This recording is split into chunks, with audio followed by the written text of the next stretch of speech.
Welcome to YVT on the Road, as we attend ZC Live, the biggest social media conference in the Southeast.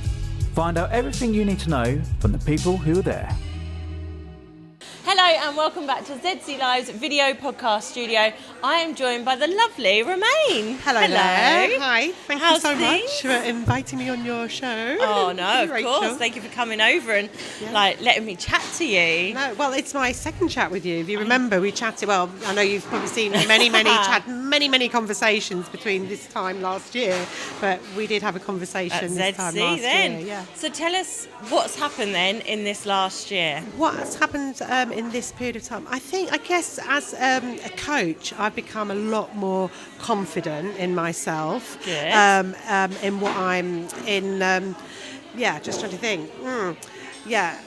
Well, I think this year actually I've started to actually move the business forward. I think before I was in love with the idea of having the business and doing lots of personal development and lots of study and lots of learning, and with that I was obviously growing and changing and developing myself. But this year it's been a real push that actually I really would love to be able to help transform as many lives as possible, especially just because I just don't want people to feel in the same way that I did. So I think last year I was just starting the business, but really still enjoying understanding myself more and learning more about myself and developing the skills and tools that I need within my coaching business. And that's good, right? Like that's building that foundation. Definitely, and a solid foundation. Yeah.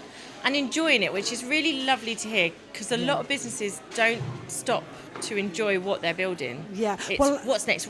Yeah. And actually stopping and going, ooh. This is kind of as well, it's like it is my life as well. I realise like my purpose, and I practice a form of Buddhism, and my purpose is all about helping people really see their inner potential and thrive and become happy. Well, that's what my business purpose is about. So it's like I'm just doing something that I really love and it feels natural. It doesn't really feel like coaching or mentoring. It just feels like a chat, a conversation with a friend, if you know what I mean. And that's it. And that can move you so far forward when you feel that at ease and relaxed. Yeah, and you really feel that you trust that person. Yeah. And you can also relate to that person as well. I suppose it's very much about that, especially with my coaching being around ADHD and people's journeys, and it's really important to be able to find somebody that you can really relate to and feel comfortable and confident in their presence. But because they've had that lived experience, I've actually come across a few ADHD. In fact, I've had an ADHD coach myself who didn't actually have ADHD, and I'm thinking, how can you really coach somebody if you haven't actually lived that? Because it's more than just the kind of things that you think ADHD is, time management and forgetfulness or whatever, procrastination. It's actually much deeper than that, and it really lives in that body. And so it's actually, you've got to understand that feeling of it as well, and that kind of how it holds somebody back. So I think it's much more than that. So I think I'm hoping that I bring that real deep lived experience, and I put everything that I've kind of tried and tested into practice in my life, the things that work, the things that don't work, and what works for one may not necessarily work for another. But it's understanding that everybody's got their own unique blueprint, and I'm really here just to be able to help guide them, like a tugboat is what I always say, like one of those tugboats. I'm the little person that's tugging that luxury cruise ship, cruise liner out into the big beautiful sea, and that's me just gently guiding, gently pulling. Love that. As and when I need to, just gently guiding that person out of themselves, so to speak, to be able to find the real them, I suppose. Let that real thing and go on shine. That massive adventure. Yeah.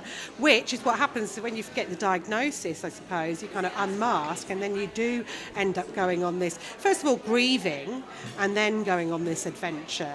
I guess it depends how you look at your ADHD. If you look at it hindering you. It's interesting that you say that, because you're probably the third or fourth person I've heard recently who said, I've had the diagnosis and it's actually been a lot. Yeah. And it got me more than I was anticipating, and it intrigues me and almost frightens me a little bit, because although I don't have a diagnosis, I'm one of these. I probably tick a lot of those boxes. Yeah. But I'd almost feel like having that label kind of solidifies, yes, but so where does the grieving part come into that? Well, the grieving part, I guess, it's all those things that you could. I guess it's grieving your past, isn't it? Grieving the past of all those things that you could have done and you weren't able to. And if you only knew you had this thing that was called this ADHD that was kind of really holding you, but I could have done so much more. But all those things, you might have had relationships that broke down because of it. You might have lost friends because of it.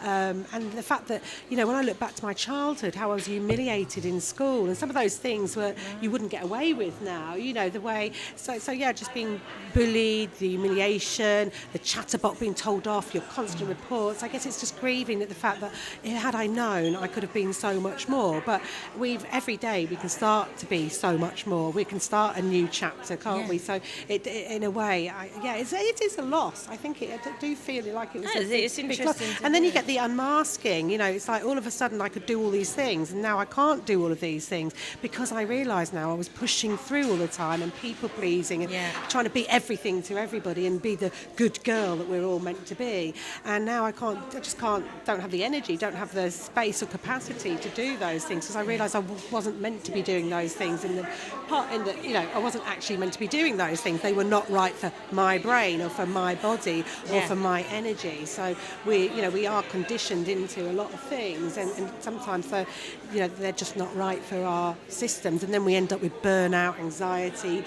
consistent burnout cycles because we're just not doing things that are right for us. Amazing. Thank you so much for sharing your journey.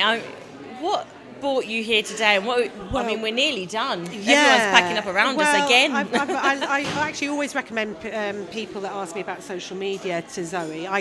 My past business was all around social media, and I help people grow their businesses and their social media accounts. Introducing them to influencers and that type of thing.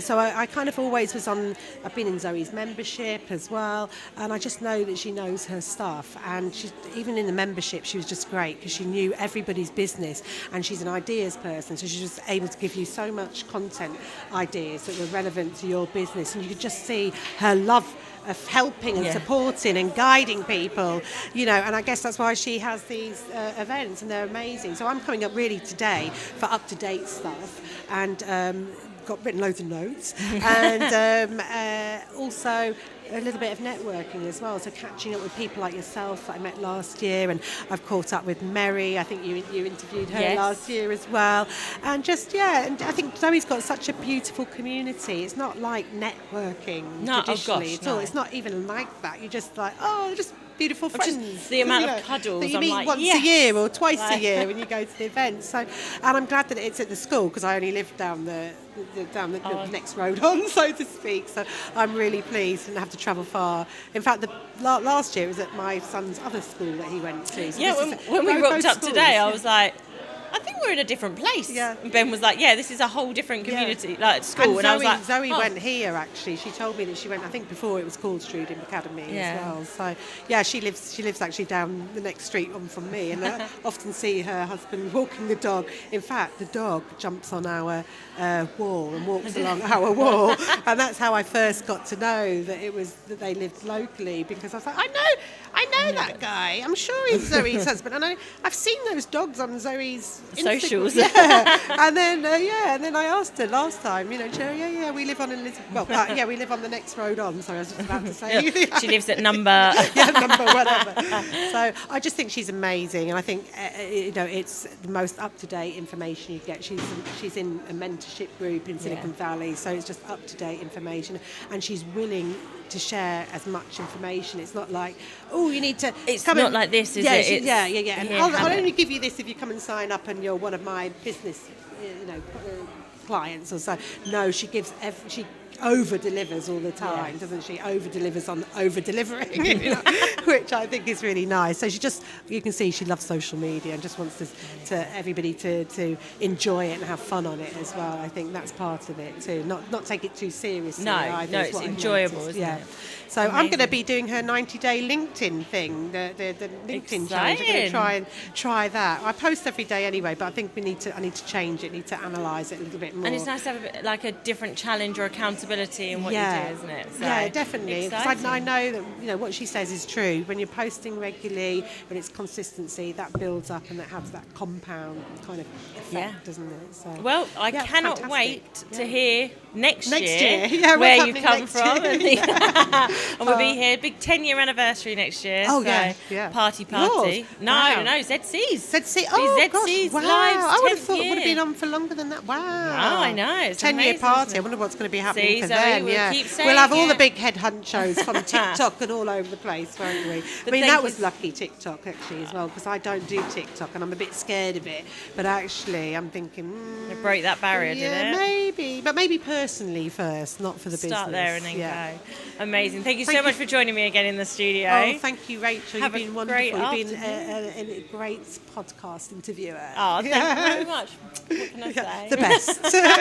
Don't tell Molly that over I'm just there. going to clip that. I'm going to clip that and send it to Molly. No. Have a great afternoon. Thank you so lovely. much. I really appreciate it. Thank you so much. Thank you for watching Your Video Team on the Road. If you would like your video team to come to your event with their video podcast pop-up studio, get in touch with us at yourvideoteam.co.uk/pop-up.